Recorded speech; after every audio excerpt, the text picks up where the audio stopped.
আজকে গল্প রবীন্দ্রনাথ ঠাকুরের পোস্টমাস্টার।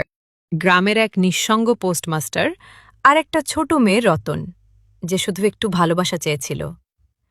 শহরের মানুষটা ভেবেছিল এটা সময় কাটানোর গল্প, কিন্তু রতনের কাছে এটা ছিল জীবনের সবচেয়ে বড় পাওয়া। শেষে যখন পোস্টমাস্টার চলে যায়, রতন কিছু বলে না, কিন্তু তার নীরবতাই সবচেয়ে বেশি কাঁদায়। কারণ কিছু মানুষ আসে আর কিছু মানুষ থেকে যায় অপেক্ষা হয়ে। হায় বুদ্ধিহীন মানব হৃদয়! ভ্রান্তি কিছুতেই ঘোচে না। যুক্তিশাস্ত্রের বিধান বহু বিলম্বে মাথায় ঢোকে। প্রবল প্রমাণকেও অবিশ্বাস করিয়া মিথ্যা আশাকে দুই বাহুপাশে বাঁধিয়া বুকের ভিতরে ধরিয়া রাখা যায়। রবীন্দ্রনাথ ঠাকুর বলেছেন, রতন আজও আমাদের মনের কোণে বেঁচে আছে, তার সেই বিশাল অপেক্ষা নিয়ে, যে অপেক্ষার কোনো শেষ নেই।